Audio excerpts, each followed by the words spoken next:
esse tanque aqui, a gente amarra um burrinho nesse tanque. Eu vou só empurrar rapidinho pra vocês verem, ó. O burrinho carrega essa pedra para moer as azeitonas. Ele fica dando voltas aqui o dia inteiro, moendo a azeitona, e a gente obtém daí uma pasta de azeitona moída. Com essa pasta, a gente pega ela e coloca dentro de cestas, como essas aqui, ó. Essas cestas a gente leva para a próxima etapa do processo, quando a gente tem várias delas cheias. Então, moe as azeitonas, recolhe elas, põe elas aqui dentro dessa cesta e aí leva para o lado de lá. Deixa eu passar aqui no meio para explicar aqui para vocês. Ó, vocês podem olhar dos dois lados, tanto do lado de cá quanto do lado de cá. Dos dois lados é a mesma coisa. Eu vou ficar mais ou menos aqui no meio, assim, fingindo que eu sou, né, como é que chama? Comissário de bordo. Desculpa. Foi nada. Vocês estão vendo aonde que estão as cestas ali no chão, dos dois lados? Sim. Ali embaixo tem um tanque de mais ou menos meio metro. E agora o processo de produzir o azeite de oliva é dividido em 3 etapas, meus amigos. 3 etapas. A primeira etapa, ou a primeira prensa do azeite, é quando eles colocam várias cestas, uma em cima da outra, colocam elas ali sobre esse tanque e deixam as cestas descansando, deixam elas ali quietinhas sem encostar nelas. Enquanto as cestas estão descansando ali de forma natural, um pouco de azeite escorre naturalmente das cestas. Esse azeite que sai de forma natural, sem pressão extra, era o azeite que eles consideravam a primícia do azeite. Esse azeite é o que a gente chamaria de azeite de oliva extra virgem. É azeite produzido sem pressão. Ok? E esse era o azeite muito, muito precioso, muito saboroso, mas ele era todo consagrado para Deus, ele era santo, ele não podia ser utilizado comumente. Todo esse azeite era enviado para o templo em Jerusalém. Então, de todas as vilas e aldeias onde tinha o povo de Deus espalhado, eles recolhiam esse azeite e mandavam todo lá para Jerusalém. Depois, vocês estão vendo essas pedras aqui, dos dois lados? Cada pedra dessa tem mais ou menos meia tonelada. Eles levantavam uma dessas pedras, usando esse sistema de cordas e polias aí. Então, o peso da pedra ficava agregado ao peso dessa viga, e depois eles baixavam essa viga de madeira inteira, e tem uma plataforma redonda aqui, que fazia pressão, vocês estão vendo aqui? Fazia pressão em cima das cestas. Dá de ver desse lado também, essa plataforma daí colocava pressão em cima das cestas, porque eles baixavam a viga. Era uma quantidade enorme de pressão, muito mais azeite daí escorria das cestas. E essa segunda prensa do azeite, o azeite ainda era muito saboroso, tinha uma qualidade excelente e não era consagrado. Então ele podia ser consumido. É esse que eles usavam para cozinhar, para medicina, para cosméticos, para tudo. Para a terceira prensa do azeite, eles levantavam agora 3 pedras do chão. Então é 1,5 toneladas de pressão, muita pressão. E aí de novo faziam o mesmo processo, baixavam a viga inteira sobre as cestas. E esse azeite que saía debaixo de tanta pressão não era saboroso, ele era amargo. A cesta ficava embaixo dela, é isso? A cesta ficava aqui, ó, tá vendo? Aí, tudo bem. Ali. E aqui? Aí eles levantavam aqui, usando as cordas polias, Tá. aí eles baixavam essa viga inteira e essa plataforma fazia pressão na cesta. Tá. Entendeu? Ali embaixo tem um tanque que recolhia daí o azeite que saía da cesta. Na verdade a tora ficava presa nessas pedras que fazia um peso de Isso. 1,5 tonelada em cima daquela... Exatamente. Daquela Daquela cesta. cesta. Exatamente. Tá, ok. Então a terceira prensa do azeite, que era produzida debaixo de tanta pressão, não tinha boa qualidade. Então eles não consumiam, não comiam ela, eles usavam só para acender lâmpada de azeite. E também para fazer sabão. Agora, gente, a coisa mais interessante de vocês marcarem esse lugar aqui na mente de vocês é que vocês lembram, já estiveram em Jerusalém? Nessa viagem? Estão indo daqui a pouco, né? Então, vocês vão em Jerusalém conhecer um jardim que se chama Jardim do Getsemane, onde Jesus orou antes de ir para a cruz, lembra? Getsemane é a transliteração para o grego do nome hebraico daquele jardim. Aquele jardim não tinha um nome grego, tinha um nome hebraico. Estava aqui em Israel. O nome hebraico do jardim é Gat Shmanim. Gat Shmanim virou Getsemane. Ok? Gat Shmanim significa prensa de azeite. O nome desse prédio aqui é Gat Shmanim, é Getsemane. O nome desse processo de produzir azeite de oliva é Getsemane. Então olha que interessante como as histórias são contadas na Bíblia, porque quando as pessoas que não estiveram lá, não tinham como saber o que estava acontecendo com Jesus. Quando eles ouviram a história de Jesus orando num jardim que se chama Getsemane, Essa aqui era a imagem que eles tinham na cabeça desse processo que acontece com a azeitona para produzir o azeite. Eles podiam entender o tamanho da pressão que ele estava passando. Por exemplo, Isaías 53 diz que o Messias seria moído pelas nossas transgressões, como as azeitonas são moídas ali no começo. Ou até o fato de que Jesus orou 3 vezes e existem 3 prensas diferentes do azeite. Então é cheio de simbolismo, e entender esse aspectozinho aqui da vida deles nos ajuda um pouquinho a entender um pouquinho melhor a Bíblia. Estão comigo? Amém. Agora a gente vai conhecer uma casa. Então vamos sair aqui pelo ladinho. Oi. Para o azeite poder escorrer por elas tinham que ser bem porosas.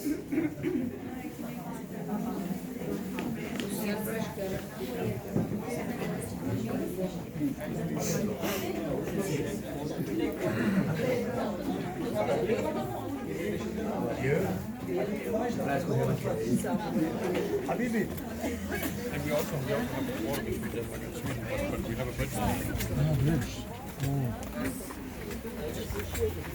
Sabia que era você só para deu. Vamos. Só fungadinha. Importa que eu tenho um pão. Oi? Importa que eu tenho um pão. Aí, eu tenho parceria.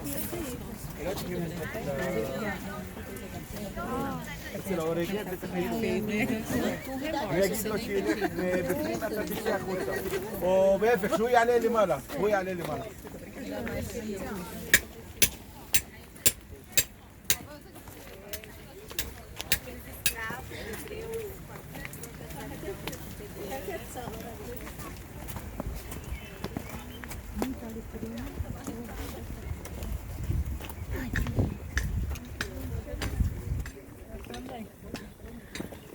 Ai, coisa mais linda, gente.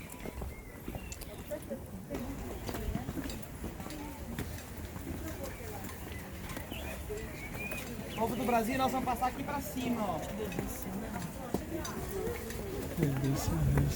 Aqui pra cima, Brasil.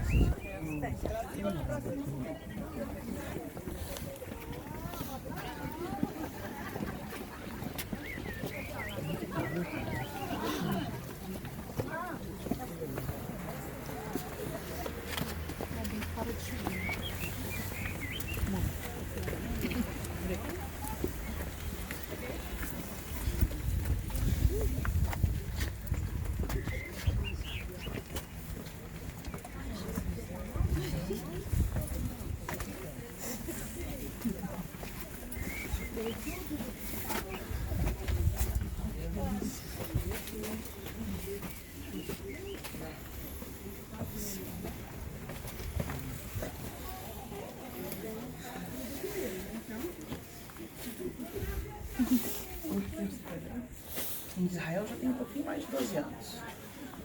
Não pergunta para os brasileiros. Vamos, brasileiros. Ele ama. Se vê.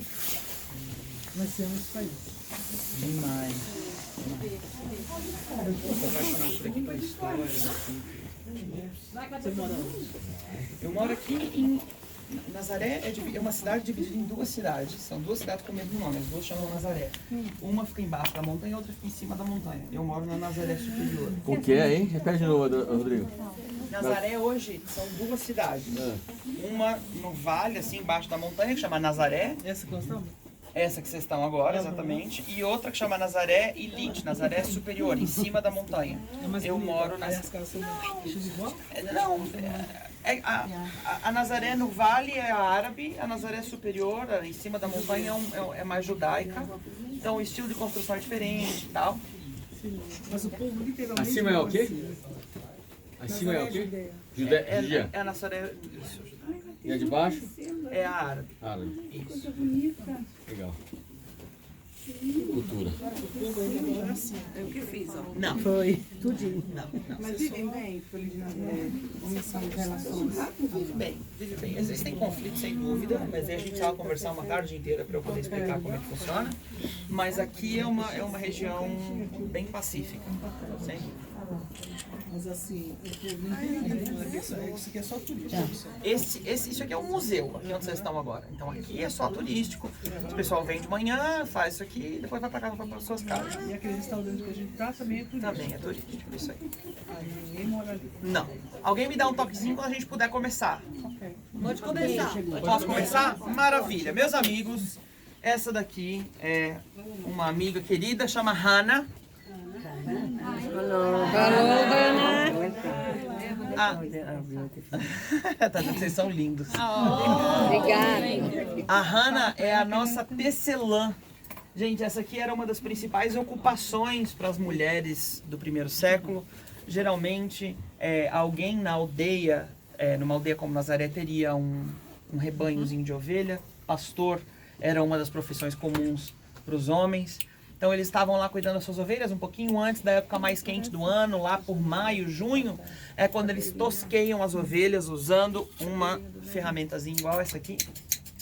Tosqueiam as ovelhas e aí toda a lã é trazida para aquele tanque ali no fundo. Abre um buraquinho só para eles verem o tanque. Aquele tanque ali no fundinho, aonde a Hannah tem que lavar a lã várias vezes para tirar o fedor das ovelhas. Porque, meus amigos, ovelha fede. Fede demais, tá bom? Vocês não querem vir aqui visitar quando a Hannah tá lavando lã, que é uma coisa triste demais. Mas assim, não tem pão de açúcar no primeiro século, né? Então tudo que eles tinham que fazer, tinham que ser criativos e fazer mesmo, inventar as coisas. Para colorir, por exemplo, a lã, eles utilizavam as coisas aqui em volta para fazer o verde, folha de oliveira, os temperos que vocês estavam achando legais lá, tudo isso ia numa sopa onde a lã era cozinhada junto para fazer o verde. Essas cores aqui, por exemplo, ó, eram feitas com romã. Tem 3 espécies de romãs diferentes aqui em Israel. As 3, cada uma delas dava uma tonalidade diferente, a de cozinhar a lã junto com a casca da romã. Essa cor aqui, por exemplo, era uma cor super cara. Ela era produzida de açafrão. Então era uma cor que custava bastante dinheiro. Agora, as cores mais caras de todas eram os azuis, roxos e púrpuras. A gente diz que eram cores reais, né? Cores reais, que lindo. O que isso significa? Só rei tinha dinheiro para comprar. É isso que significa. Por isso que elas eram um símbolo de realeza e de sacerdócio. Não só para o povo judeu, a propósito, mas para vários outros povos da região. Essas cores simbolizavam a mesma coisa. Isso aqui era porque elas eram feitas desses caracóizinhos. Sabe como o bichinho do mar às vezes tem tinta? E que solta tinta na hora que se assusta? Os fenícios, que eram um povo que tinha aliança com Israel. Lembra que o rei Davi recebeu madeira do rei de Tiro, de Sidom, para fazer o templo? Então, os fenícios tinham uma aliança com Israel. Eles produziam... just wait a minute, we'll be right over. Eles faziam essa cor... E daí o povo daqui comprava. Lembra de Lídia, no Novo Testamento, que era comerciante de púrpura? Riquíssima, gente, riquíssima. Tá certo? Olha só. Então eles esticavam a lã no sol para secar. Depois da lã tá seca, eles traziam a lã para esse pente aqui. É uma plataforma de madeira com os pregos para cima, para trabalhar nas fibras da lã, esticar as fibras um pouquinho. E daí eles podiam fazer o fio, que é o que ela vai demonstrar para vocês agora.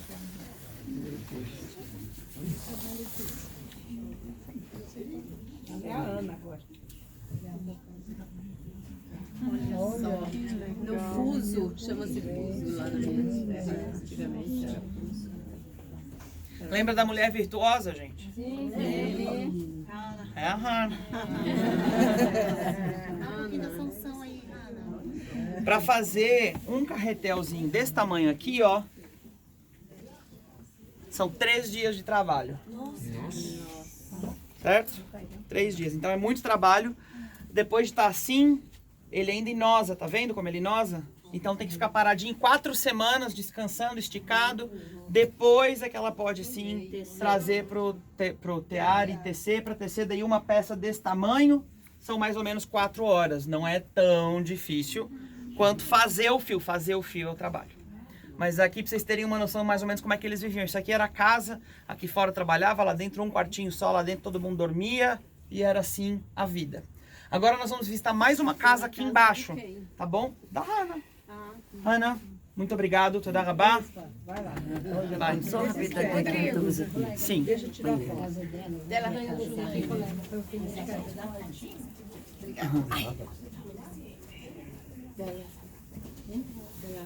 Vou ver. Ken, Certo. Ó, ela tá dizendo muito obrigado que vocês vieram nos visitar. Um prazer conhecer vocês.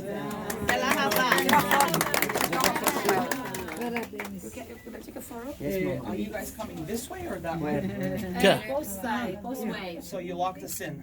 Ok. The guy asked us to. I know, yeah. Ok, vamos ver outra casa, gente? Vamos pra cá, gente.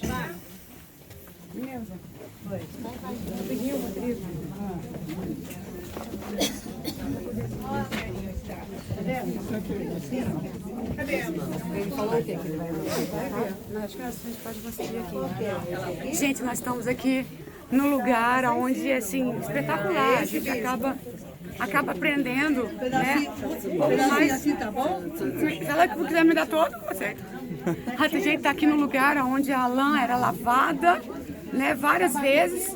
Mesma coisa do pastor, né? Fica lá lavando, tirando o fedor das ovelhas, para depois chegar na obra de arte. Isso tem tudo a ver com a nossa história, com a história de Jesus. E que você aí também possa entender, pastor trabalha, viu? Pastor trabalha. Dê valor ao seu pastor. Não conseguiu? Alberto! Vem cá. Oi. Alberto, vem cá. Alberto, vem cá.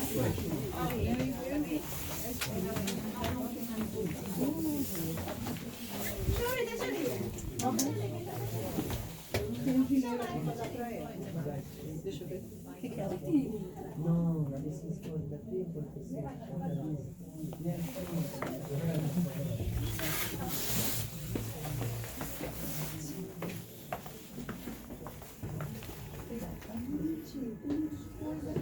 Vamos, gente, todo mundo aqui dentro rapidinho.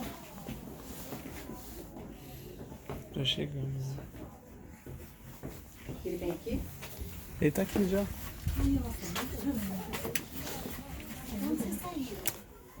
Segredo.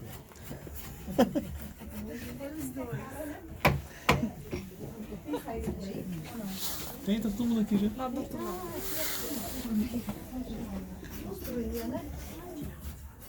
De novo, alguém me avisa quando eu puder começar. Posso? A bispa, cadê a bispa? Ela tá lá, a bispa tá lá filmando lá. Bom, gente, então eu vou começar porque... Conta até 10 aí. Ó, comecei, hein, Brasil? Pronto. Conta até 10, vai. 8. Esse aqui, gente, é o meu grande amigo José, o carpinteiro. Olha como ele tá bonito, né? Ninguém diz que ele tem 2.000 e tantinhos. Conservado no formal. Conservado, então, no azeite de oliva. Azeite de oliva. Agora, olha só. A coisa mais relevante que eu posso falar pra vocês aqui é a respeito da profissão de José. Porque José é carpinteiro só em português, gente. Ele é carpinteiro em português, em inglês, em espanhol, em até chinês ele é carpinteiro. Mas em grego, a língua do Novo Testamento, José não é carpinteiro, José é tecton, é o nome da profissão lá no Novo Testamento. Tecton. Para explicar o que essa palavra significa, tecton, deixa eu perguntar se alguém sabe como é que acontece um terremoto. Placas tectônicas. Olha aí, tectônicas. É pedra, tem a ver com rocha. A tradução correta teria sido construtores. Eles eram construtores. Gente, a matéria-prima com abundância nessa região aqui é pedra, vocês vão ver. Madeira é caro. Madeira era difícil. Quando Davi foi construir o templo, né, para preparar o material para Salomão construir o templo, da onde que veio madeira? Veio de Tiro, veio lá dos fenícios, lá de outro país. Era matéria de importação, caro pra caramba. Eles construíam, na sua maioria, com pedra. Óbvio que também tinha madeira. Pra quê? Pra fazer as ferramentas, pra construir o teto, a porta da casa. Mas era uma parada mais nas laterais, pela beirada da profissão. A essência da profissão era pedra. Me diz uma parábola de Jesus falando que eu construí uma mesa. Tem? Não tem. Não. Se eu construir uma cadeira, então, tem? Não tem também. Agora, se eu construir uma casa? Tem. E uma torre? Tem. E o fundamento correto para uma casa que tem que ser a propósito do quê? A rocha. Tem ou não tem? Tem. Porque essa era a profissão. Eles eram construtores com pedra, construíam as casas, as estruturas que vocês veem em volta de nós. Quando, na época da Reforma, quando eles começaram a traduzir as escrituras para as línguas comuns, para o alemão, para o inglês e tal, eles não quiseram usar essa palavra construtores, Porque os construtores da Europa dessa época eram muito ricos, eles estavam construindo aquelas estruturas enormes da Europa e as pessoas iam entender errado a profissão de Jesus. Então, eles não traduziram só a palavra, eles traduziram o contexto. Eles procuraram uma profissão mais ou menos na mesma área, mas que fosse a profissão de um homem pobre na Europa do século XVI, igual ser um construtor com pedra era a profissão de um homem pobre aqui em Israel no século I. Estão comigo? Isso é legal porque nos ajuda a entender uma infinidade de coisas de por que Jesus usava aqueles exemplos que ele usava. Todo mundo junto? Eu vou pedir para o meu amigo demonstrar uma ferramenta super interessante. Eu quero ver se alguém sabe o que é isso. Alguém sabe me dizer o que é isso que ele está pegando agora? É a balança. É fogo. Que flash.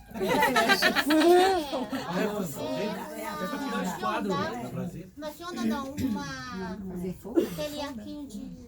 Não é aquela drena lá que... Aquela drena... Ó, falam em português. Fala. Furadeira.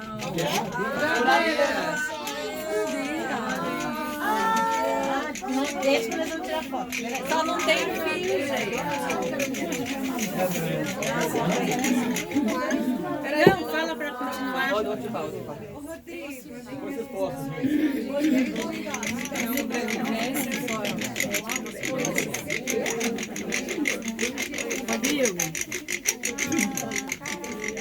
Rodrigo, na sobrevivência tira o ferro e faz fogo. Faz fogo também, dá de fazer. Ó, gente, tá dizendo que vocês são muito bem-vindos aqui em Israel, que Deus abençoe vocês. Amém. Vamos lá que agora nós vamos conhecer uma sinagoga por aquela saída.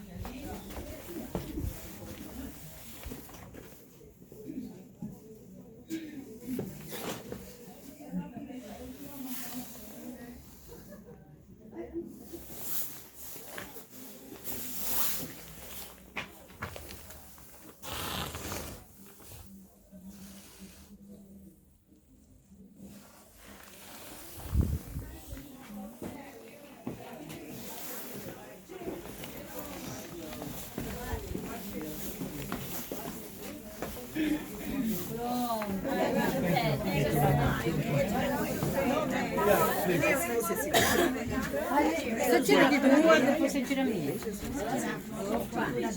Não, vou passar agora, tem que ser rápido. Ó, isso aqui meu pai trabalhou muito tempo.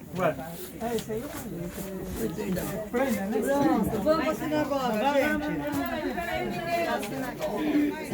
Vai.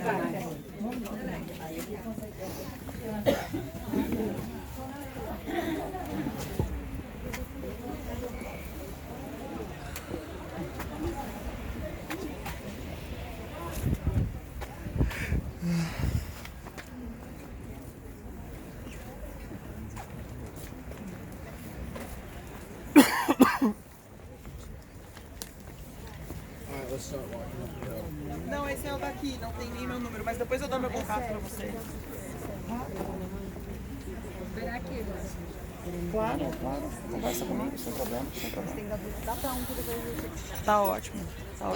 Eu vim com o grupo, Regina, mas aí a gente quer um grupo da Alemanha. Claro, eu tenho um grupo que tá vindo comigo agora da Alemanha. É do pastor Fai? Nesse pai? É de Hanover.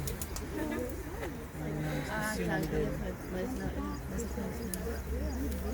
Mas o pastor também está organizando. O pastor Fai também está organizando. Você faz o que? Só Jerusalém? Eu faço tudo. Ah, então mas você não faz. É só.